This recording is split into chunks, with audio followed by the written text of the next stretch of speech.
حدیث پاک ہے، اس کے راوی ہیں حضرت عمر بن خطاب۔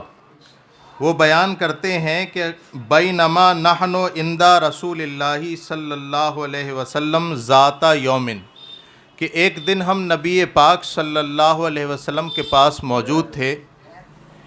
کیا ہوا؟ اذ طلع علینا رجل شدید و بیاض ثیاب شدید و سواد الشعر۔ فرماتے ہیں کہ ہم سرکار کی بارگاہ میں ایک دن بیٹھے تھے، دیکھا کہ اچانک ایک مرد آیا۔ حالت اس کی ایسی تھی کہ اس کے کپڑے بہت زیادہ سفید اور بال بہت زیادہ کالے۔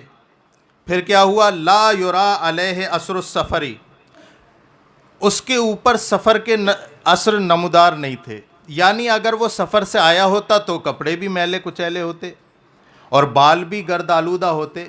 بال بھی بالکل سیاہ تھے، کپڑے بھی بالکل سفید تھے، اس کا مطلب یہ تھا کہ وہ لمبے چوڑے سفر سے بھی نہیں آیا۔ پھر فرماتے ولا یعرفہ منا احد، حالانکہ ہم میں سے کوئی اسے جانتا بھی نہیں تھا، نہ تو وہ سفر میں سے آیا نہ ہم میں سے کوئی اسے جانتا تھا۔ پھر کیا ہوا؟ حضرت عمر فاروق اعظم بیان کرتے ہیں حتی جلسا الی النبی صلی اللہ علیہ وسلم، دیکھتے ہی دیکھتے وہ ہمارے آقا صلی اللہ علیہ وسلم کے پاس بیٹھ گیا۔ فَأَسْنَدَ رُكْبَتَيْهِ إِلَىٰ رُكْبَتَيْهِ، بیٹھنے کا انداز یہ تھا کہ اس نے اپنے دونوں گھٹنوں کو سرکار کے گھٹنوں سے ملا دیا تھا۔ وَوَضَعَ كَفَّيْهِ عَلَىٰ فَخِذَيْهِ، اور بیٹھنے کے بعد اپنے دونوں ہاتھ زانوؤں پہ رکھ دیے۔ اب یہاں سے ہمیں ادب کا سلیقہ ملتا ہے کہ ہم کسی بڑے کی بارگاہ میں بیٹھیں، کسی عالم کی بارگاہ میں بیٹھیں، کسی ولی کامل کی بارگاہ میں جائیں اور بیٹھیں تو انداز جلوس، بیٹھنے کا انداز یہ ہونا چاہیے کہ اس طرح بیٹھیں جیسے ہم تشہد میں بیٹھتے ہیں، التحیات پڑھتے ہیں، اس طرح سے بیٹھتے ہیں۔ یہ ادب کا طریقہ ہے۔ اب آگے ہوا، فرماتے ہیں وقالا، اب وہ بیٹھ گیا اور اپنے زانوؤں پہ ہاتھ رکھ لیے اور کہتا ہے قال یا محمد، اے محمد اخبرنی عن الاسلام، مجھے اسلام کے بارے میں بتائیے۔ تو سرکار ارشاد فرماتے ہیں الاسلام ان تشہد ان لا الہ الا اللہ وان محمدا رسول اللہ، کہ اسلام یہ ہے کہ تو اس بات کی گواہی دے کہ اللہ کے سوا کوئی عبادت کے لائق نہیں اور محمد الرسول اللہ صلی اللہ علیہ وسلم اللہ کے رسول ہیں۔ اور پھر آگے ارشاد فرمایا وَتُقِيمَ الصَّلَاةَ، اور اسلام یہ ہے کہ تو نماز کو قائم کرے۔ نماز کو قائم کرنے کا مطلب یہ ہے کہ نماز تمام اپنے شرائط اور تمام ارکان کے ساتھ پڑھے اور ان پر مداومت برتے، یہ اقامت صلاۃ ہے۔ اور پھر آگے ارشاد فرمایا سرکار نے تو زکوٰۃ ادا کرے، یہ بھی اسلام ہے۔ زکوٰۃ یہ عربی کے لفظ زا، کاف اور یا سے بنا ہے، جس کا معنی آتا ہے پاک کرنا۔ تو زکوٰۃ کا مطلب یہ ہے کہ جب آپ اپنے مال کی زکوٰۃ دے دیتے ہیں تو وہ جو بچا ہے مال وہ پاک ہو جاتا ہے۔ تو سرکار نے تین چیزیں بتا دیں، چوتھی چیز بتائی وَتَصُومَ رمضانہ، اور اسلام یہ ہے کہ تو رمضان کے روزے رکھے، کہ یہ بنا ہے عربی کے لفظ را، میم اور ضاد سے، جس کا معنی آتا ہے۔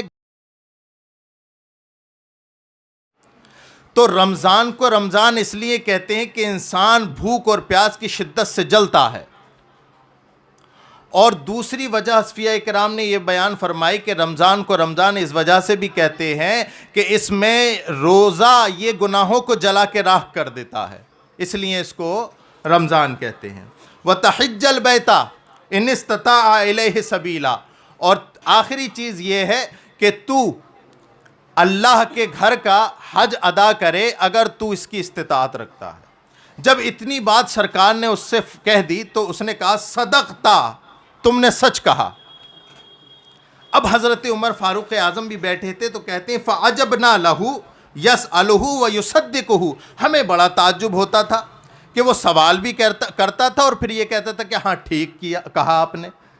تو ہمیں تعجب اس بات پہ ہو رہا تھا کہ جب اسے پتا ہے تو پھر کیوں پوچھتا ہے یہ، پھر آگے اس نے عرض کی یا رسول اللہ فاخبرنی عن الایمان، ایمان کے بارے میں بتائیے۔ اسلام یعنی بظاہر جو اسلام کے عمل ہیں اگر وہ ادا کر رہا ہے تو اسے مسلمان کہیں گے، لیکن جو دل کا معاملہ ہے وہ یہ ہے کہ ان تؤمن باللہ، کہ تو اللہ پر ایمان لائے، وملائکتہ، ایمان یہ ہے کہ اللہ پہ ایمان لائے اور اس کے تمام فرشتوں پر ایمان لائے، وکتبہ، اور اس کی جملہ آسمانی کتابوں پر ایمان لائے، ورسلہ، اور اس کے جملہ جتنے بھی انبیاء اور رسولان نظام آئے ان پر ایمان لائے، والیوم الآخری، اور قیامت کے دن پر ایمان لائے، وبالقدر خیرہ وشرہ، اور اچھی اور بری تقدیر کا ایمان رکھے۔ یہ ایمان ہے۔ اب پھر آگے کہتا ہے قال صدقت، پھر کہتا ہے وہ شخص جو آیا تھا کہ تم نے صحیح کہا۔ پھر عرض کرتا ہے فاخبرنی عن الاحسان، آپ احسان کے بارے میں بتائیے یا رسول اللہ۔ تو سرکار ارشاد فرماتے ہیں احسان کے بارے میں پوچھتا ہے تو سن، ان تعبد اللہ کأنک تراہ، احسان یہ ہے کہ تو اللہ کی عبادت اس طرح کرے کہ جیسے تو اللہ کو دیکھ رہا ہو۔ اب اللہ کی عبادت اس طرح کرے کہ اللہ کو دیکھ رہا ہو، یہ تو ہر ایک کے بس کی بات نہیں ہے، یہ تو بڑا سخت معاملہ ہے۔ تو چونکہ سرکار تو رحمت بن کر آئے ہیں، سرکار نے پھر آگے ارشاد فرمایا اگر ایسا نہ ہو سکے فَإِن لَمْ تَكُنْ تَرَاهُ، اگر ایسا نہ ہو سکے تو سن، کم سے کم اتنا خشوع و خضوع ضرور رکھنا عبادت میں کہ جب تو نیت باندھے تو یہ یقین رکھ کہ خدا تجھے دیکھ رہا ہے۔ پھر اس نے عرض کی یا رسول اللہ اخبرنی عن الساعہ، قیامت کے بارے میں بتائیے۔ ایک صحابی رسول اور آئے تھے پہلے اور عرض کرنے لگے یا رسول اللہ متی الساعہ، قیامت کب آئے گی؟ تو سرکار نے یہ جواب نہیں دیا کہ 3030 میں قیامت آئے گی، یہ فلاں تاریخ میں آئے گی، بلکہ سرکار نے سیدھا سیدھا جواب دیا ما اعددت لہا، یہ بتا قیامت کی تیاری کیا کی ہے۔ یہاں سے ہمیں سبق یہ ملتا ہے کہ ہم سوال وہ کریں جس میں ہمارا فائدہ ہو۔ اب کوئی سر اٹھا کے پوچھنے لگے بتاؤ حضرت موسیٰ کی والدہ کا کیا نام تھا، کہ بھئی تمہیں کیا کرنا ہے؟ بولے تالا توڑنا ہے۔ تو یہ کوئی سوال ہے؟ سوال ایسا کریں کہ جس سے انسان کو خود کو فائدہ پہنچے، کہ بھئی بتائیے وضو کا طریقہ کیا ہے، ایسے سوال کریں۔ بتائیے کہ ہمارے نبی نماز کس طرح پڑھتے تھے، یہ پوچھیں سوال۔ ایسے سوال ہمیشہ یاد رکھیں، ایسے سوال کریں جس سے آپ کا فائدہ۔ اب سرکار سے انہوں نے پوچھا کہ یا رسول اللہ بتائیے قیامت کب آئے گی؟ تو وہ سرکار ارشاد فرماتے ہیں مل مسئول عنہا بأعلم من السائل، جتنا تم قیامت کے بارے میں علم رکھتے ہو قیامت کا علم اتنا مجھے بھی ہے۔ یہ اللہ کا راز ہے، اسے راز ہی رہنے دو، کچھ اور پوچھو۔ تو اس نے عرض کی اچھا یا رسول اللہ اس کی پہچان بتائیے، اس کی علامتیں بتائیے کہ قیامت کب آئے گی۔ اخبرنی عن اماراتہا، قیامت کی علامتوں کے بارے میں بتائیے۔ تو اب وہ سرکار فرماتے ہیں قیامت کی پہلی نشانی ان تلد الامۃ ربتہا، پہلی نشانی یہ ہے کہ باندھی اپنے آقا کو جنے گی۔ کیا مطلب؟ مطلب یہ ہے اس حدیث کا کہ عورت جسے جنے گی، جس بچے کو جنے گی تو وہ اس پہ حکمرانی کرے گا۔ دیکھو آج کا ماحول، بچہ صحیح سے بولنے لائق ہوتا نہیں، ماں کو گالیاں بکتا ہے، بچہ صحیح سے جوان ہوتا نہیں، ماں کو اپنے نیچے رکھ لیتا ہے اور حکمرانی کرتا ہے۔ بیچاری ماں پریشان ہو کے کہ روٹیوں کے لالے پڑ جاتے ہیں تو بیٹے کی بات مانتی ہے، اس کی خدمت کرتی ہے۔ یہ قیامت کی نشانی ہے۔ حالانکہ سرکار نے درس تو یہ دیا تھا کہ ماں اس کے قدموں کے نیچے جنت ہے، بلکہ قرآن نے تو ہمیں یہ سکھایا کہ ماں باپ تو ایسی شخصیت ہیں کہ جنہیں ڈانٹنا اور گالی دینا تو بہت دور کی بات، اف تک نہ کہنا، ماں باپ وہ شخصیت ہیں۔ تو جب ماں باپ کو گالی دی جانے لگے، جب ماں باپ غلام بن کے رہ جائیں تو سمجھ لینا قیامت قریب ہے۔ اور پھر دوسری سرکار نے ارشاد فرمائی ان تر الحفاة العراة العالة رعاء الشاء، سرکار نے ارشاد فرمایا دوسری پہچان یہ ہے قیامت کی کہ ننگے پیر چلنے والے، ننگے بھوکے، بکریاں چرانے والے محلوں میں ناز کریں گے۔ دیکھیں آپ ذرا غور کریں، آج سے 10 یا 20 سال پہلے جن کے ہاتھوں میں گھنٹی ہوا کرتی تھیں، جن کے ہاتھ میں چائے کی کیتلیاں ہوا کرتی تھیں، آج وہ پورے ہندوستان پہ راج کر رہے ہیں۔ سرکار کی حدیث، ایک ایک لفظ سرکار کا سچ ہے۔ جن کے گھروں میں کھانے تک کو نہیں، آج وہ بڑے بڑے محلات میں رہ رہے ہیں، بڑی بڑی اونچی گاڑیوں میں گھوم رہے ہیں۔ کیا ہے یہ؟ قیامت کی نشانی ہے، قیامت کی نشانی ہے۔ پھر حضرت عمر فاروق اعظم ارشاد فرماتے ہیں ثم انطلقا فلبثت ملیا، اتنا سن کے وہ اٹھ کے چلا گیا اور میں بس مچلتا رہ گیا۔ مچلتا کیوں رہ گیا؟ کہ پتہ نہیں یہ کون تھا۔ تو سرکار نے جب حضرت عمر فاروق اعظم کو مچلتا دیکھا تو کہا یا عمر اتدری من السائل، اے عمر تم جانتے ہو یہ سوال پوچھنے والا کون تھا؟ قلت اللہ و رسول اعلم، تو میں نے عرض کی یا رسول اللہ، اللہ اور اس کا رسول بہتر جانتا ہے۔ یہ ہمیں عقیدہ دیا۔ لوگ کہتے ہیں نا کہ اللہ ہی جانتا ہے، رسول نہیں جانتے۔ اگر ایسا ہوتا تو یہ عمر فاروق اعظم جو صحابی رسول ہیں یہ کہتے کہ اللہ اور اس کے رسول کا رسول بہتر جانتا ہے؟ نہیں نا۔ اس لیے اس سے یہ پتہ چلتا ہے کہ اللہ تو جانتا ہی ہے، لیکن اس کی عطا سے ہمارے سرکار بھی جانتے ہیں۔ سرکار آپ جانے اور اللہ جانے کون تھا؟ تو سرکار ارشاد فرماتے فَإِنَّهُ جِبْرَائِیل، یہ جبرائیل تھے، اَتَاكُمْ يُعَلِّمُكُمْ دِينَكُمْ، تمہارے پاس آئے تھے تاکہ تمہارا دین تمہیں صحیح سے سمجھا سکے۔ ہوتا یہ تھا کہ نبی پاک صلی اللہ علیہ وسلم کی جو صحابہ تھے ادب کرتے تھے کہ ادب کی وجہ سے کہیں ایسا نہ ہو کہ سرکار کی شان میں گستاخی ہو جائے، گستاخی ہو جائے۔ اس ڈر سے صحابہ اکرام بڑے بڑے جلیل القدر، ایسا نہ ہو کہ سرکار کی شان میں گستاخی ہو اور ہمارے سارے اعمال بیکار ہو جائے۔ تو اب اللہ کو ان کے دلوں کی حالت معلوم تھی، یہ میرے محبوب کا بڑا ادب کرتے ہیں، تو اب اللہ رب العزت بھی ان کا انتظام کر دیتا تھا، کہیں نہ کہیں سے کوئی دیہاتی کو بھیج دیتا تھا، یا اگر کوئی نہیں آتا تھا تو پھر انسانی شکل میں اللہ حضرت جبرائیل کو بھیج دیا کرتا تھا۔ تو یہ حدیث پاک یہ ہمیں کئی چیزیں سکھاتی ہے۔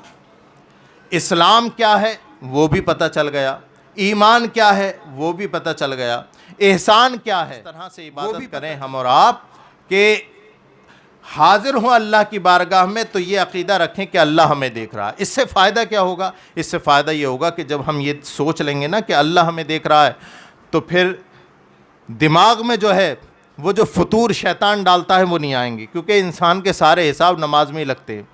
دکان بند کر کے آیا تو دکان پہ بیٹھے ہوئے اتنے حساب نہیں لگائے اس نے جتنے نماز میں لگا دیے، تو اس سے خشوع ختم ہو جاتا ہے، خضوع ختم ہو جاتا ہے۔ تو جب انسان یہ تہیہ کر لے گا، عقیدہ کر لے گا کہ ہم اس طرح سے عبادت کریں کہ اللہ ہمیں دیکھ رہا ہے، تو پھر اچھی نماز پڑھے گا۔ اور پھر اس کے علاوہ سرکار دو عالم صلی اللہ علیہ وسلم نے ہمیں یہ سکھایا کہ جہاں تک ہو سکے اپنے دین کی معلومات حاصل کرتے رہو، اور دین معلوم کرنے میں کبھی بھی شرم نہ کرنا، بلکہ قرآن مجید میں اللہ نے ارشاد فرمایا فَاسْأَلُوا أَهْلَ الذِّكْرِ إِن كُنتُمْ لَا تَعْلَمُونَ، تم اگر نہیں جانتے ہو تو جاننے والوں سے پوچھو۔ لیکن آج کل معاملہ اتنا خراب ہے کہ انسان اپنی غلطی پہ ڈٹا پڑا ہے، پوچھنے کو تیار نہیں۔ کہیں کوئی دینی معاملہ ہو تو خود ہی بتا دو تو بتا دو، لیکن پوچھنے کا تیار نہیں۔ دیکھو نماز میں کھڑے ہوئے تو ایسے آستینے ہیں، کھڑے ہو گئے، کوئی فرق نہیں ہے۔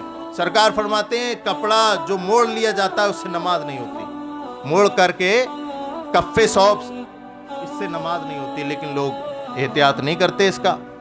5 وقت نمازیوں کو میں نے دیکھا ہے اس چیز کا انہیں خیال ہے نہیں، بس انہیں اتنا پتا ہے کہ اذان ہو گئی اور نماز پڑھنا۔ اسی طریقے سے نماز میں کھڑے ہونے کا مزاج دیکھیے، نماز پڑھنے کا مزاج دیکھیے۔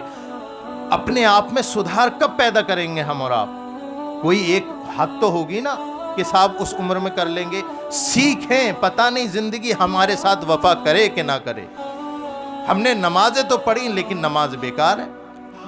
اچھا پھر روزوں کا معاملہ آ جاتا ہے، اور روزوں میں بھی بڑے بڑے نئے مسئلے نکلتے ہیں کہ صاحب بال نہیں کٹوانا چاہیے،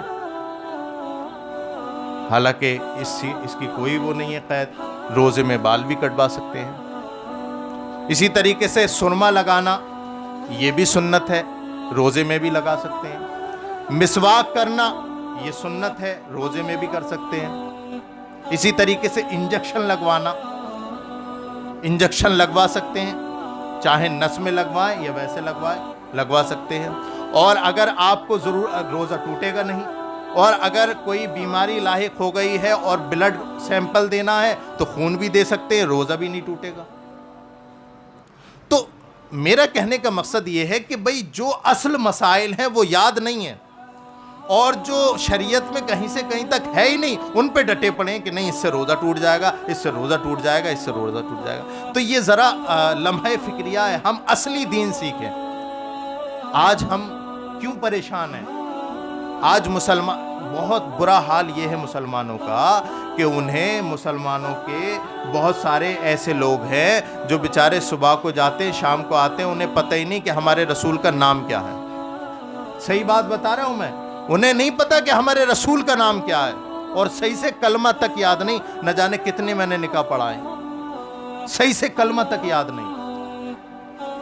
دین کو اگر آگے بڑھانا ہے، دین کو اگر ساری دنیا میں پھیلانا ہے تو ہر ایک انسان کی اپنی الگ ذمہ داری ہے کہ وہ دین کو سیکھے۔